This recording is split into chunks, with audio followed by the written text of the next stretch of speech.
আমি এই একই রকম, অনলাইন অফলাইন রফিকদের সাইড একরকম।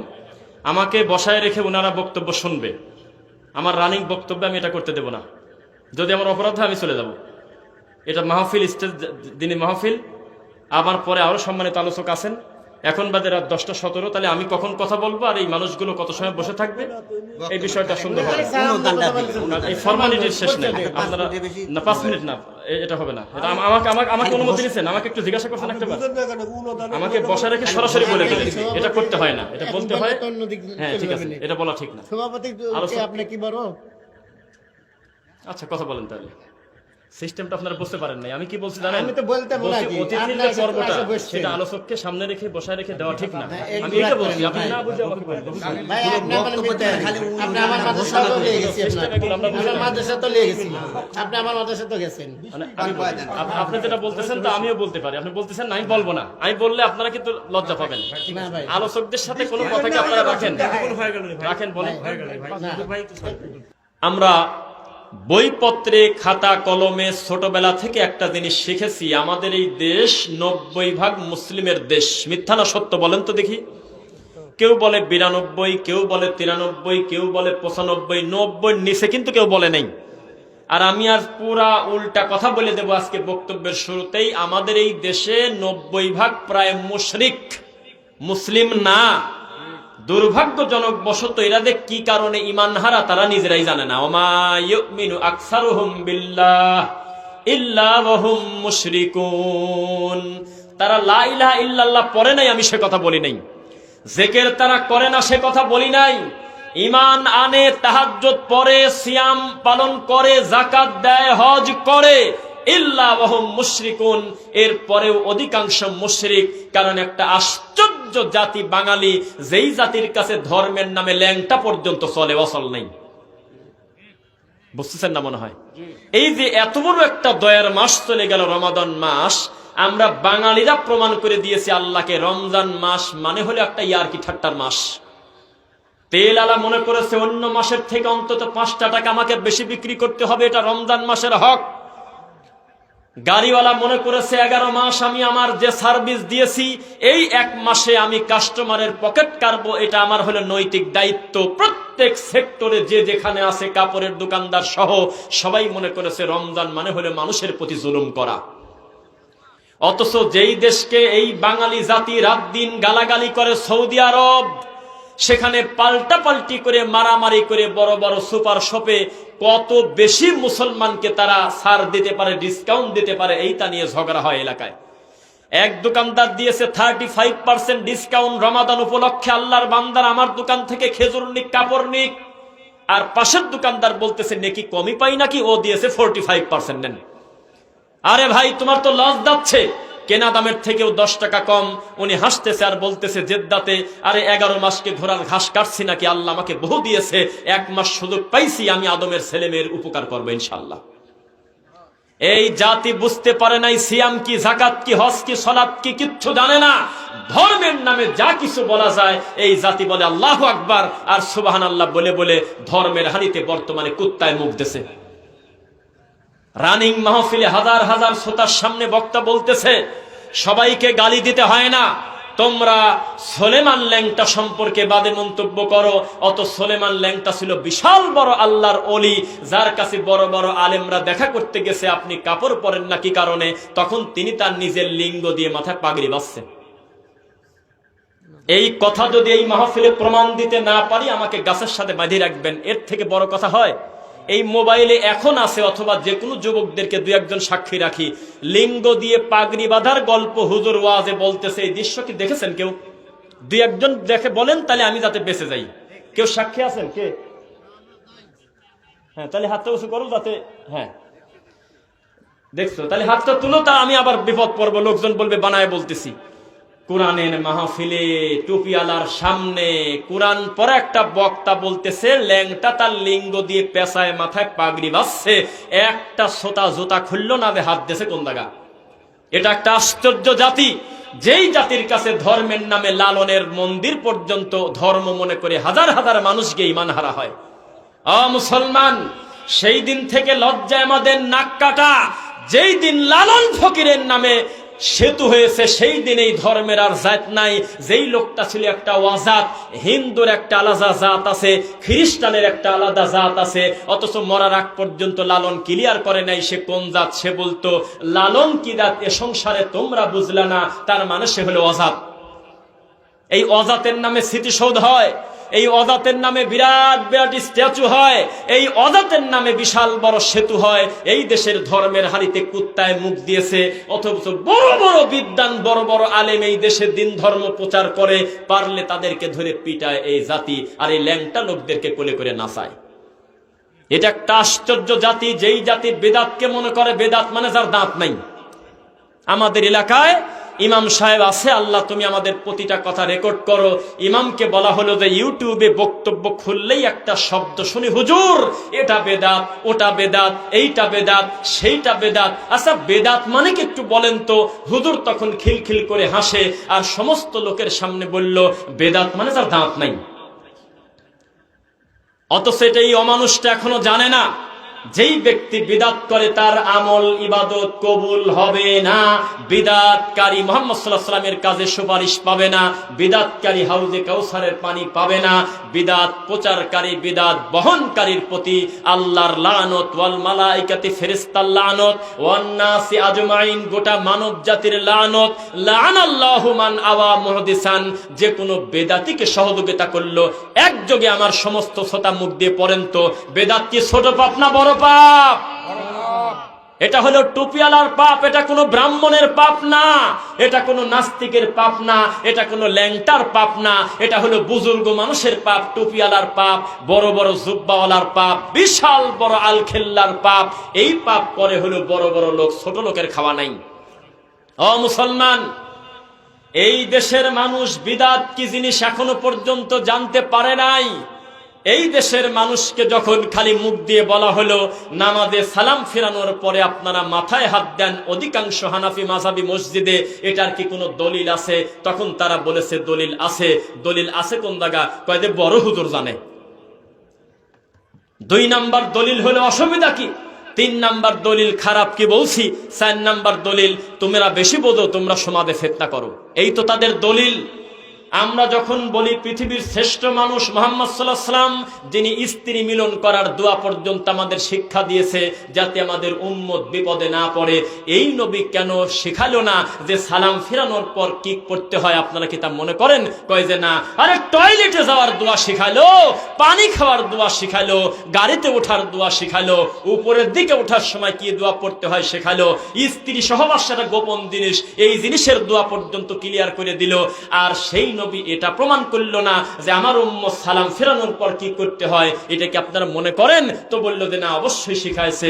বললাম যে রাসূলের পদ্ধতিতে নামাজ যদি আদায় করেন, এই নামাজের ভিতরে সালাম ফেরানোর পরে বেহাক্কে লা ইলাহা ইল্লাল্লাহ এইভাবে সোমা খায়া কপাল মোছা, সবাই মিলে মুনাজাত করা, সবাই মিলে কপালে হাত দিয়ে মাথায় হাত দিয়ে কাবি ও কাবিরু পড়া, এই ধরনের কোন নোংরা নীতি আমার নবী শেখান নেন। তখন দলিল দিতে না পেরে নিচে গালিগালাজ করে, তোরা ইহুদির দালাল, তোরা খ্রিস্টানের দালাল, তোরা আমেরিকার দালাল, কত কিছু বলে যে গালিগালাজ করে তার হিসাব নাই। এই যে ইরানের আর ইসরায়েলের বর্তমান রানিং যুদ্ধ হচ্ছে, জানেন আপনারা? এই যুদ্ধ যদি না লাগতো, আমি রফিক বিন সাইদ নিজেও জানতে পারতাম না আমাদের দেশের অধিকাংশ হলো শিয়া প্রেমী। আমি জানতামই না, আমি মনে করতাম যে এরা মুসলমান, এরা কবর পূজা করুক, মাদার পূজা করুক, যাই করুক, অন্তত শিয়া এত নাই মনে হয়। এই ইসরায়েলের আর ইরানের এই মারামারি শুরু যখন হয়েছে, তখন আমরা দেখতেছি আমাদের এই দেশে অধিকাংশ হলো শিয়া কাফেরদের ভক্ত। রাত দিন মুনাজাত করতেছে, সৌদি আরবকে আল্লাহ তুমি ধ্বংস করে দাও, ইরান আমাদের বাপ, ওই বাপকে তুমি ইসলামী বিপ্লব দান করো। অথচ কিলাবু আহলিন নার, ওরা হলো জাহান্নামের কুকুর। আলেম ওলামা থাকলে আমার শব্দের ভুল ধরেন। কিলাবু আহলিন নার মানে কি? কেউ একটু বলেন আমাকে শুনি। জাহান্নামের অধিবাসী আহাল। কিলাবুন নার আর এক জায়গা বলা হয়েছে জাহান্নামের কুত্তা। বড় আলেম আমাদের দেশের মাদানী আলেমগণ বলতেছে একদিকে কুকুর আর একদিকে শুয়োর। দুইজন মারামারি লেগেছে, একজন মুমিনের উচিত নীরব থাকা। যেই মরে যাবে আমরা বলবো আলহামদুলিল্লাহ, কারণ হলো আল্লাহর দুশমন একজন দুনিয়া থেকে বিদায় হলো। আশ্চর্য জাতি একটা আমরা, যারা বলে এখনই যদি আবু বকরের লাশ তুলতে পারি তুলেই আমরা পুড়ায় দেব, কারণ আবু বকর আলীর প্রতি জুলুম করে জোর করে ক্ষমতা নিয়েছিল। এটাকে মানুষ? মুসলমান, আমার এই কথার পক্ষে যদি প্রমাণ চান, ঢাকা মোহাম্মদপুর শিয়া মসজিদে চলে যান। মুসল্লি যেভাবে নামাজে দাঁড়ায়, তার থেকে ইমাম যদি এক হাত নিচে মাটির নিচে নামাজ না পড়ে, তাহলে আমাকে ধরবেন এসে। তারা তাদের অফিসিয়াল বইতে লিখেছে মক্কা মদিনার থেকে দামি মাটি হলো কারবালার মাটি, এই জন্য তারা নামাজে সেজদার সামনে একটা কারবালার মাটির দলা রাখে। ওরা কি মানুষের বাচ্চায় কথা বলেন? ওরা বলতেছে জিবরাইলকে যদি ধরতে পারি পিঠের চামড়া তুলে দেব। আলীর কাছে গেল না কেন? ওরা তাদের কুকুরের নাম রাখে আবু বকর, ওমর, উসমান। ওরা বলে দুনিয়ার সবচেয়ে নিকৃষ্ট হলো মুহাম্মাদের অনুসারী। কিতাবুল কাফি, কাশফুল আসরার, এই কিতাবগুলোতে খোমেনিদের অফিসিয়াল আকীদা 10টা কুত্তা মারার চাইতে একটা সুন্নি জবাই করা ভালো। হ্যাঁ মুসলমান, তুমি এই পশুদের পক্ষ নিয়ে তুমি মুনাজাত করো, আর এই অমানুষ যেদিন মরে গেল, আমাদের দেশের কিছু কুলাঙ্গার তাদের গায়েবানা জানাজা পড়ছে। মুসলমান, তুমি টুপিওয়ালা, তুমি হুজুর, আমি তোমার নাম দিছি যে তোমার কারণে ধর্মে কুত্তায় মুখ দিছে। ইসরায়েল আল্লাহর দুশমন, ইহুদিরা কোনোদিন অস্বীকার করব না। আমাদের কোনো একটা বক্তব্যে কোনো বাপের বেটা যদি বলতে পারে ইহুদিদের পক্ষে আমরা 1 সেকেন্ড একটা বাক্য কথা বলেছি, জিহ্বা কেটে দিবেন, কোনো অসুবিধা নাই। আমরা বলেছি ইহুদিদের শয়তানি 2 চোখ দিয়ে দেখা যায় যে তারা কেন শয়তান, কিন্তু শিয়াদের তা বোঝা যায় না, কারণ তারা নাম নিচ্ছে হলো মুসলমান। তাদের কাছে যদি কেউ বলে আমি কালেমা পড়ে মুসলমান হব, আশহাদু আল্লা ইলাহা ইল্লাল্লাহ ওয়া আন্না মুহাম্মাদার রাসূলুল্লাহ, এইটুক বললে মুসলিম হওয়া যায় না, অতিরিক্ত তাদের কিছু লাগে। মিথ্যা বলছে কিনা আলেমরা কথা বলেন, কি লাগে বলেন? ওয়া আন্না আলিয়াল্লাহ। এবং যখন কালেমা পড়ানো শেষ হয়, তখন তার সামনে বলে তুমি কি জান্নাতি মুসলিম হতে চাও না জাহান্নামী ফেরকা হতে চাও? তখন সে বলে বলেন কি, আমি তো জান্নাতে যেতে চাই। কয় এই মুহূর্তে আয়েশাকে গালিগালাজ করো, এই মুহূর্তে আবু বকরকে গালি দাও, এই মুহূর্তে উমারকে অকথ্য ভাষায় গালিগালাজ করো, আর 12 ইমামে তোমরা বিশ্বাস করো, তখন তোমরা নাজাত পাবে। আর সেই ইরানের পক্ষ নিয়ে এই জাতি যে কি পরিমাণ ল্যাংটা কর্ম করে তার হিসাব নাই। আমাদের একজন ভাই মক্কা মদিনার একজন বড় আলেমের ছবি দিয়েছে এক পাশে, আর এক পাশে দিয়েছে জাহান্নামের কুত্তার ছবি দিয়ে লেখছে দেখি কার ভক্ত বেশি। 97টা ভোট পাইছে সরকার এই কুকুর। আর এই সবচেয়ে যোগ্য সম্মানী আলেমটা, যিনি আল্লাহর কাবা ঘর ইমামতি করে, এই লোকটা ভোট পাইছে 3টা ভোট। একটা নেমোখারাম জাতি আমরা। এই যুদ্ধে ইরান যখন সৌদি আরবে বোম মারে, আমার দেশের নিরীহ কয়েকজন বাঙালি মুসলমান মরে গেছে, খবর পান নাই না? এই ঘুরে ফিরে নিরীহ মুসলমান মরে নিছিল, বাঙালি মরে, আর ওই দেশ থেকে মাথার গাম পায়ে ফেলে কষ্ট করে টাকা এই দেশে পাঠায়, আর এই নেমোখারামের জাত বসে বসে সারা দিন সৌদি আরবকে গালিগালাজ করে। রাগ করতেছেন মনে হয় আপনারা? একটু নরম করে কথা বলি নাকি বলেন? হ্যাঁ, ওয়াজ কি ঘুরিয়ে দেব? মনে রাখবেন, লা তালবিসুল হাক্কা বিল বাতিল ওয়া তাকতুমুল হাক্কা ওয়া আনতুম তা'লামুন। ইমানের গতি এমন থাকতে হবে, শতকরা 99 জন মৌলবী যদি ধর্ম বিক্রি করে খায়, সত্য আর মিথ্যা মিশ্রণ করে বক্তব্য দেয়, আমি দেব না, আমি সত্য আর মিথ্যা একসঙ্গে যুক্ত হতে দেব না, আমি শুধু ভালোটাই বলবো ইনশাআল্লাহ। লিল্লাহি তাকবীর। কষ্ট হচ্ছে আপনাদের? আমরা কিন্তু আপনাদের কাছে ওয়াদা করছি, আমাদের গল্পে কোনো কুত্তার গল্প, ব্যাঙের গল্প, সাপের গল্প, পীরের গল্প, দাদার গল্প, মামার গল্প, পাখি উড়ে গেল, ব্যাঙ চলে গেল, এইসব বাদে গল্প আমরা বলবো না। আমরা যতটুকুন টাইম পাবো মানুষের যাতে কল্যাণ হয় সেই কথাটুকুন বলার ইনশাল্লাহ। মুসলমান, এই পৃথিবীর বড় বড় পাপ আছে। আমার বড় একটা সম্পদ যদি আমার ভাই নিয়ে নেয়, অথবা ভাইয়ের সম্পদ আমি নিয়ে নেই, শরীয়তে বিধান আছে হাত কাটার আগেই জাহান্নামের আলোচনা আসে নাই? হাতের বদলে হাত, চোখের বদলে চোখ, বিধান আছে কিনা বলেন? যদি জেনা করে বিবাহিত অবস্থায়, তাহলে তার বাঁচার সুযোগ নাই। অবিবাহিত হলে 100 লাঠি পিটায় 1 বছরের জন্য জেলে বন্দি অথবা এলাকা থেকে বনবাসে দিয়ে দাও। আগে হলো বিধান, শাস্তির হিসাব জাহান্নাম পড়ে। আশ্চর্য একটা পাপ যার নাম বিদআত, যেই পাপের শাস্তির শুরুই হচ্ছে জাহান্নাম দিয়ে। বুঝতেছেন না? মানুষ হত্যার থেকে বড় পাপ হলো বিদাত। কেন? মানুষ হত্যা মহাপাপ। একজনকে হত্যা করলে কতালান নাসা জামিআ, সে যেন সারা পৃথিবীর মানুষকে হত্যা করলো। এত বড় পাপ হওয়ার পরেও মানুষ হত্যা কোনোদিন কেউ নেকি মনে করে না। চুরি করা মহাপাপ। দুনিয়াতে থাকা অবস্থায় মরা পর্যন্ত লোকটার হাত সারা দুনিয়াতে বেঁচে থাকতে হবে, মানুষের সামনে সবার হাত আছে, তার হাত নাই। এত বড় পাপীর ব্যাপারেও জাহান্নামের আলোচনা পড়ে, আগে হাত কাটার আলোচনা, শাস্তি আগে জাহান্নাম পড়ে। আর বিদাত এমন একটা পাপ, বিদাত যে করে তার শাস্তি শুরুই হচ্ছে জাহান্নাম দিয়ে। দলিল আমার সাথে পড়েন যাদের মুখস্থ, ওয়াকুল্লা দালালাতিন ফিন্নার। পড়েন, ওয়াকুল্লা দালালাতিন ফিন্নার। বেদাত যারা করে তারা কোথায় যাবে? কোথায় যাবে? জাহান্নাম। কারণ শরীয়তে হাত দিয়েছে। কোথায় বলেন একবার মুখ দিয়ে? শরীয়তে হাত দিয়েছে। আমি ভাইয়ের সঙ্গে বেয়াদবি করলে ক্ষমা নেওয়া যাবে, যে দুনিয়াবি ব্যাপার কোনো, যেহেতু হালাল হারামের কিছু না, এটা আকীদার কিছু না, আমরা দুই ভাই ঝগড়া করছি, ক্ষমা করে দেন, শেষ। কিন্তু আমি আর ভাই দুইজন মিলে যদি আল্লাহর দিনের ব্যাপারে মিথ্যা কথা বলে দিন প্রচার করি, একটা বেদাত সমাজে প্রচলন করে দিয়ে যাই, 100 বছর তওবা করে আর আগানো যাবে না ভাই, আমি তো চলেই গেছি। বেদাত বড় পাপ। আর আশ্চর্যজনক একটা দেশ, এই দেশে যারা ধর্মের সবচেয়ে বড় দায়িত্বশীল ডিলারশিপ নিয়ে বসে আছে, যারা বলে যে আমাদের কাছে আসো, আমি তোমাকে জান্নাতে নিয়ে যাব, তাদের 1 ঘন্টার স্বতন্ত্র বেদাতের ব্যাপারে বক্তব্যই খুঁজে পাওয়া যায় না। ও মুসলমান, আহলে হাদিসদেরকে ফিতনাবাজ কি কারণে বলো সেটা আমরা জানি। কারণ তোমার মিলাদ উঠে যাচ্ছে, জিলাপি গেল, তাবিজ গেল রে। আহলে হাদিসরা বক্তব্য দিতে গেলেই সঠিক কথা বলার কারণে লক্ষ লক্ষ মাদার পূজারী, কবর পূজারী, বেদাতি, শিরককারী তওবা করে সঠিক পথে দিন দিন আসে। ওই মন্দিরের মতো মাদার খালি হয়ে যাচ্ছে, জিলাপি বিক্রি কম হচ্ছে। এই জন্য হুজুর সহ্য করতে না পেরে বলে আমরা ফিতনাবাজ। ও মুসলমান, বেশ কিছুদিন আগে একটা বিল পাস হয়েছে, জানা থাকলে বলবেন। ওপেন প্ল্যাটফর্মে, পাবলিক প্লেসে যদি কেউ সিগারেট খায় তার জরিমানা কত টাকা? কত? 2000 টাকা। আপনারা জানেন না, চুপ করে বসে থাকেন। বলেন তো কয় হাজার টাকা? মানে আমরা 4-5 জন বসে আছি বা গাড়িতে কোথাও যাচ্ছি, আপনি যদি আমাদের সামনে সিগারেট ধরান, আর আমরা 4 জন যদি ভোক্তা অধিদপ্তরে অথবা সরকারিভাবে বা একটা দরখাস্ত করি বা ধরা পড়ে যান, আপনি আপনার 2000 টাকা জরিমানা। আপনি মানুষকে কষ্ট দিলেন কেন? আমি গত কয়েকদিন আগে বক্তব্য দিয়েছি, এইটা ইনসাফ হয় নাই। এই বিড়িখোরদের প্রতি ইনসাফ করা হয় নাই। এই বিড়িখোররা আবার একটা বৈষম্য বিরোধী আন্দোলনের ডাক দেওয়া উচিত ছিল। সব বিড়িখোর রাস্তায় বের হওয়া উচিত ছিল। ওরে যারা গোল্ডিপ সিগারেট খাস তোরা কই রে? ওরে যারা বিড়ি খাস, গুল খাস, পাতা খাস, তোরা আরে আমার কাছে। আমাদের কোম্পানি আলাদা হতে পারে, সবাই আমরা বিড়িখোর। আমরা একটা ঐক্যমত পরিষদ করে আমাদের মসজিদের ইমামের বিরুদ্ধে একটু জিহাদ করি। আমরা যদি সিগারেট খায়ে ধোঁয়া উড়ায় দিয়ে 2000 দেই, আমাদের হুজুর হাকিমপুর জর্দা খায় গিলে ফেলে, ওর 4000 করা লাগবে। এটা বৈষম্য হয়েছে।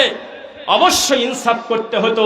গুগলেও যদি একটু লেখেন সবচেয়ে বেশি ক্যান্সার হয় কি কি কাজ করলে, ওখানে প্রথম সিরিয়ালে জর্দা তামাকের নাম যদি না থাকে তাহলে আমি মিথ্যুক।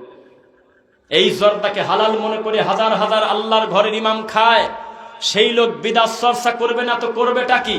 যেই লোক তাবিদের ব্যবসা করে খায়, যেই লোকটা জর্দা দিয়ে পান খায়, এই লোকটা তো মস্তিষ্ক বিকৃত, মানসিক প্রতিবন্ধী। ওর তালাকি কি, ওর ফিরে নিয়ে আসাই কি, আর ওর হলো আপনার কি বলে, ওই যে কি বিয়ে জানো, হিল্লা বিয়ে। ওই আবার হিল্লা বিয়ে কি, ওর তো সবই হালাল। বুঝতেছেন কথা? এই সমাজে যত অসঙ্গতি, এই সমাজের মানুষ, নিরীহ মানুষ যারা সালাত আদায় করে, সিয়াম পালন করে, হজ করে, যাকাত দেয়, বোঝা গেল তারা আল্লাহকে ভয় করে। এই আল্লাহ ভীরু মানুষের সামনে তখন হুজুর টুপি মাথায় দিয়ে, রুমাল দিয়ে, একদম নীরব কণ্ঠে, আর এই বেদাতির যে গলার সুর রে ভাই, কি কারণে কাঁদে আল্লাহ জানে, খালি কাঁদে মাইক পেলে আর সুর দিয়ে টান দেয়। তখন পাবলিকের মনটা নরম হয়। তখন পাবলিক মনে করে এত বড় হুজুর কোনোদিন মিথ্যা কথা বলতে পারে না। লিঙ্গদি পাগড়ি বাঁধেছে, কয় আল্লাহু আকবার। এই তো জাতি, এই জাতির ওয়াজ ছিল এইগুলো। ছোটবেলায় আমাদের কাছে সবচেয়ে বড় হুজুর ছিল তুফাজ্জল বৈরাগী, হরিণের ওয়াজ করতো। তখনকার সময় আমরা তার বক্তব্য শুনে কান্না করছি। এখন মনে হলো মরে গেছে, যদি কাছে পাতাম বলতাম চোখের পানিগুলো ফেরত দে, হরিণের গল্প তো পুরাটাই মিথ্যে। এক সময় এই দেশের প্রথম সিরিয়ালের বড় মাওলানা ছিল আপনার পাশের জেলা বগুড়ার, নাম না বলি, দাঁতগুলো তরমুজের বিচি, এক ঝোকার এখনো মরে নাই, সারাদিন কিলকিল করে আর খালি বোর গল্প, শ্বশুরের গল্প, কি বাদে কথা বলে, একটা আয়াত নাই, একটা হাদিস নাই, নামের আগে আছে মুফতি। এই ল্যাংটা লোকগুলো ছিল এক সময় জাতির বক্তা। ওই সময় জাতি ধীরে ধীরে বিদআত চর্চা, শিরক চর্চা করতে করতে আজকে আমরা যখন বলি এটা অন্যায়, এটা ন্যায়, এটা বেদাত, এটা শিরক, এটা সুন্নাহ, এটা তাওহীদ, তখন জাতি আমাদেরকে মানতে পারে না। এই জন্য রাজশাহী বাঘাতে গত কয়েক মাস আগে মায়ের খাইছে। ও মুসলমান, একজন মুমিনের সামনে শিরিকের আলোচনা করলে তার খুশি হওয়ার কথা, কেননা ঈমান আনার পরে আমার মুখামুখি সবচেয়ে বড় শত্রু হলো শিরিক। এর থেকে বড় শত্রু আমার নাই। আমি শিরকের ব্যাপারে বক্তব্য দিতে গিয়ে বক্তব্য যখন একটা পর্দায় আসি, তখন জান্নাতে দেওয়ার আশায় এই যে মাজারের খাদেম অনেকগুলো টুপিওয়ালা হুজুর নিয়ে মাদ্রাসার ছাত্রদেরকে নারায় তাকবীর দিয়ে নিয়ে এসে আরএফএল সিয়ার দিয়ে, পাথর দিয়ে, লাঠি দিয়ে আমাদের চারজনকে রক্তাক্ত করে চলে গেছে। সাবধান, শুধু আমিন জোরে দিয়ে আহলে হাদিস টিকাতে পারবেন না, এটা অবশ্যই সুন্নাহ, মরা পর্যন্ত জোরে বলবো ইনশাআল্লাহ। বুকে হাত বাঁধা দিয়ে শুধুমাত্র এই জমিনে দিন প্রতিষ্ঠিত করতে পারবেন না, কোনোদিনও নিচে হাত বাঁধবো না। আমাদের কাছে বুকেরটা শক্তিশালী, কোনোদিনও ফাঁকে ফাঁকে দাঁড়াবো না, পায়ে পায়ে মিলায়ে নবীর পদ্ধতিতে দাঁড়াবো। কিন্তু আকীদা মানহাজ যদি আমার শুদ্ধ না হয়, আমার আমল আমার বিচারের মাঠে কোনো কল্যাণ করতে পারবে না। আহলে হাদিস সালাত আদায় করে না, আহলে হাদিস জর্দা দিয়ে পান খায়, আহলে হাদিস টাকনুর নিচে কাপড় পরে, আহলে হাদিস তার বউকে পর্দা করায় না, আহলে হাদিস তার 20 বছরের মেয়েকে প্যান্ট শার্ট পরে রাস্তায় ঘুরে কিছু বলে না। বোঝা গেল আহলে হাদিস মানে কি এই লোকটা এখনো বুঝতে পারে নাই। আহলুল হাদিস মানে জীবনের প্রতিটা ক্ষেত্রে কোরআন এবং সহিহ হাদিসের বাইরে যাব না, ইনশাআল্লাহ। ইনশাআল্লাহ পড়েন। ও মুসলমান, এই দেশে কার আশায় বসে থাকবেন? আমাদেরকে যখন বলা হয় আপনারা এত কড়া ভাবে কথা না বলে একটু নরম করেও তো বলতে পারেন, তখন আমরা জবাব দিয়েছি, ও আমার প্রিয় ভাই, আমরা কয়েকজন যেদিন নরম হয়ে যাব সেদিন বেদাতি কিছুই খুঁজে না পেয়ে ইউনিয়ন পরিষদ বেছে খাবি। এই ধর্মের আর জাত রাখবে না। যারা দরুদকে দাফন করে দিয়েছে মিলাদের মাধ্যমে, দরুদের নাম শুনলে রেগে যায়, মিলাদের নাম শুনলে হু হু করে কাঁদে আর মনে তৃপ্তি আসে। যেই জাতি কোরআনের আয়াত কেটে কেটে নিরীহ বাচ্চার গলায় ঝুলায় দেয় কোরআনের আয়াত, সেই জাতির কাছে গরম কণ্ঠ ছাড়া নরম কণ্ঠে বক্তব্য দিয়ে এই জাতির কোনো কল্যাণ করা যাবে না। যতদিন বাঁচব হককে হক, বাতিলকে বাতিল বলবই বলবে ইনশাআল্লাহ। বোঝা কি যাচ্ছে? বিদআত কত বড় পাপ এবং বিদআতের কত প্রভাব। আমার দিকে একটু তাকান সবাই। নবী বলেছেন, লা ইয়াজালুন নাসু বিখাইর মা আজ্জালুল ফিতর। সময় হয়ে গেলে একটু দেরি করবে না। যদি দেরি করে ইফতার করো, কল্যাণ হারিয়ে ফেলবে, বরকত হারিয়ে ফেলবে, নাজাত হারিয়ে ফেলবে, কল্যাণ পাবে না। তার মানে এটা আল্লাহর সিস্টেম যে আদমের ছেলে মেয়ে সিয়াম পালন করেছে, সূর্যাস্তের সঙ্গে সঙ্গে সে খেজুর খাবে, কারণ আমার এই উদ্দেশ্য না যে আমার আদমের ছেলে না খায় মরে যাবে। এই 3 মিনিট পরে ইফতার করে এই বেদাতিরা, কত খারাপ। 4 মিনিট পরে ইফতার করে। ইসলামিক ফাউন্ডেশন থেকে ক্যালেন্ডারে বলে দিয়েছে যে সবাই একসঙ্গে ইফতার করব, তাও এই বেদাতি মানে না। জানেন আপনি, বিয়ে বাড়ি বেড়াতে গিয়েছেন, একটা অনুষ্ঠানে সবাই বসে আছেন বিয়ে বাড়িতে বা কোথাও, আপনি সময় মতো খেজুর মুখে দেওয়ার কারণে বাকি লোকজনের সামনে আপনি হবেন হাসির পাত্র। এই বেদাতিরা আপনাকে বলবে, সারাদিন পারলাম আর কি 4 মিনিট পারবো না, এখনো তো অনেক জায়গা আজান পড়ে নাই। এই বেদাতির কোনো বিবেকের দাঁত থাকা যাবে না। এই বেদাতি নাম নিচ্ছে ইমাম আবু হানিফা রাহিমাহুল্লাহর, অথচ তার নাম নেওয়া উচিত ছিল মনসের পাগলের, তার নাম নেওয়া উচিত ছিল ইমাম গাজ্জালির, যারা প্রকাশ্যে আল্লাহর দিনকে বিকৃত করে আল্লাহর তাওহীদকে কুরবানি করছে এই দেশে। কথা শুনতেছেন আমার? ইমাম গাজ্জালির ইতিহাস আমাদেরকে বলা হতো, তার ইতিহাস দিয়ে কিতাবটা ভরা, অথচ নাসিরউদ্দিন আলবানী রাহিমাহুল্লাহর মতো এত বড় পণ্ডিতের নাম কিতাবে খুঁজে পাওয়া যায় না। হুজুরকে বলা হচ্ছে, আপনি তো এতদিন আসেন না, এখন আসলেন কেন? হুজুর জবাব দিতে না পেরে বলতেছে, এসব প্রশ্ন এখন করেন কি কামে? আব্দুর রাজ্জাক বিন ইউসুফ হাফিজাহুল্লাহ কেন আমাদের প্রধানমন্ত্রীর মাথায় হাত দিয়ে দোয়া করলো, বসে বসে তিনি দাঁড়ালো না কেন? এই বেদাতির বাচ্চারা কি পরিমাণ নোংরামি যে লোকটাকে নিয়ে করতেছে কিছুদিন যাবত, তার আর হিসাব নাই।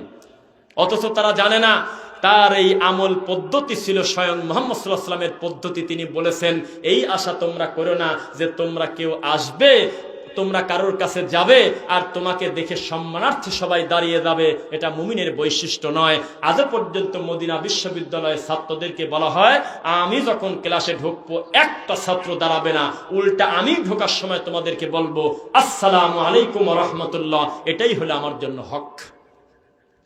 আর উনি বসে প্রধানমন্ত্রীর মাথায় হাত দিয়ে দোয়া করে দিল কি কামে? এ বেদাতি কত বড় খারাপ, এইটা আবার ফেসবুকে এসে গালাগালি করে। এই হাদিসটা তার সামনে পৌঁছানো না কেন? কেন সে বুঝতে পারলো না এটা রাসূলের সুন্নাহ? এটা আলেমের ব্যক্তিত্ব যে বড় বড় দায়িত্বশীল সম্মানী ব্যক্তিরা তার কাছে দোয়া নিতে আসবে, তার থেকে পরামর্শ নেবে আর তারা নসিহা করে দেবে, এটাই আলেমের বৈশিষ্ট্য। আসলে অভ্যাস নাই তো, মেলাদিন পরে দেখলো তো। আমাদের অভ্যাস হলে তো ওখানে একজন বসে থাকবে, আমি এখানে বসে বলবো আপনি হলো জান্নাতি।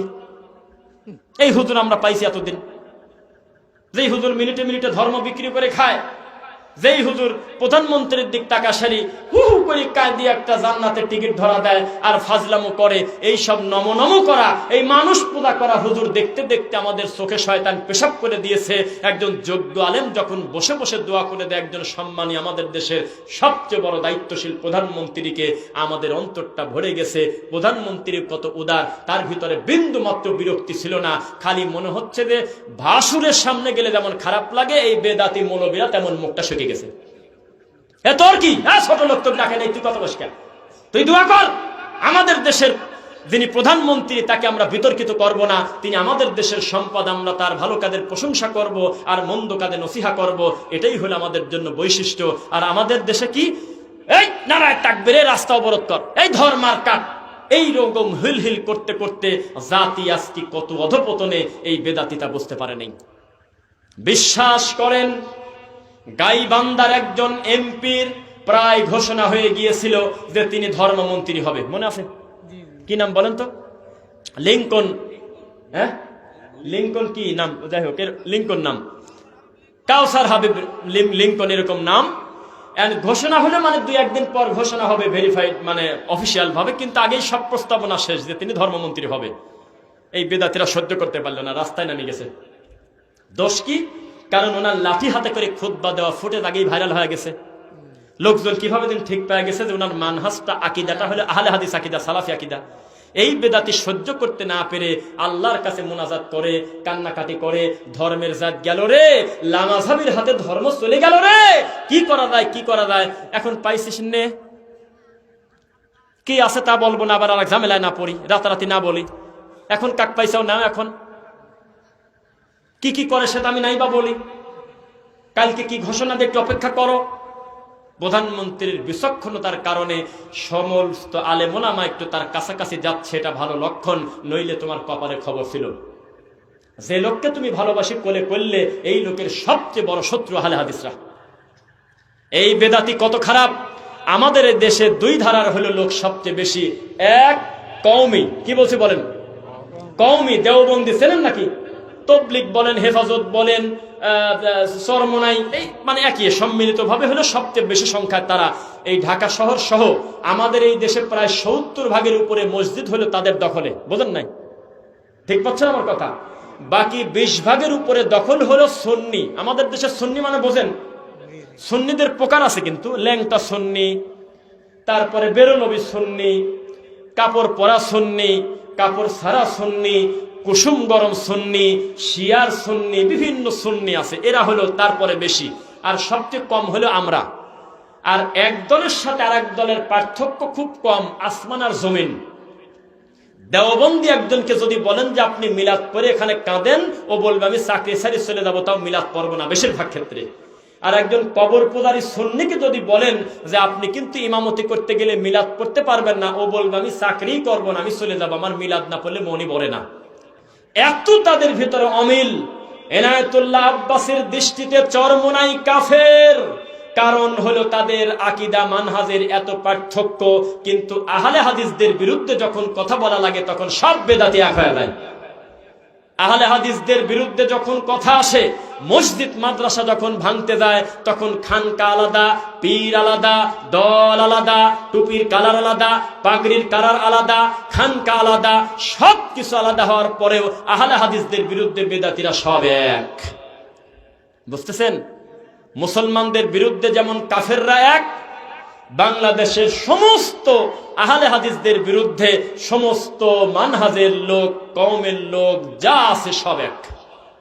তারা সব মেনে নিতে পারে, কিন্তু আহলুল হাদিসকে মেনে নেবে না। কারণ যেই মানুষ প্রধানমন্ত্রীর সামনে দাঁড়ায় না, বসে দোয়া করে দেয়, এই লোক যদি বড় চেয়ার পায়, বড় দায়িত্ব দেয়, তাহলে এই বেদাতি কবর পূজারীর কপালে কি আছে বার আপনি বোঝেন?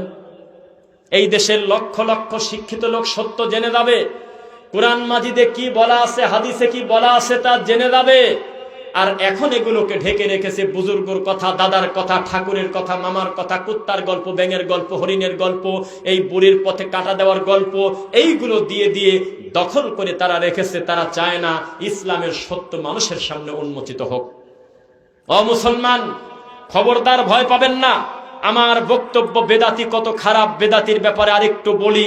এই বেদাতি কত খারাপ সবকিছু লুকানো যায়, ক্যামেরায় ফুটেজ হওয়ার পর সেটা লুকানো যায় না। আমার বামে ডানে দুই পাশে আলেম ভাইয়েরা বসে আছেন, সাক্ষী দিবেন। মাত্র কয়েক বছর আগে পিস টিভি বন্ধ করার জন্য আমাদের এই দেশের হুজুররা রাস্তায় বের হয়েছিল। যখন পিস টিভি নিষিদ্ধ করা হয়, তখন আমাদের দেশের একদল হুজুর টুপিওয়ালা একদম ব্যানার নিয়ে রাস্তায় বের হয়ে খুশি হয়ে মিষ্টি বিতরণ করে বলছে, আলহামদুলিল্লাহ, ইহুদি খ্রিস্টানের চ্যানেল বন্ধ হয়ে গেল। প্রতি বছর ল্যাংটা মহিলারা কোটি কোটি টাকা নিয়ে আমাদের দেশে এসে নাচে। মহিলা কত নায়িকা এসে ধর্ম বিক্রি করে, দিন বিক্রি করে, ল্যাংটা কাপড় পরে আমাদের দেশের যুব সমাজকে ধ্বংস করে।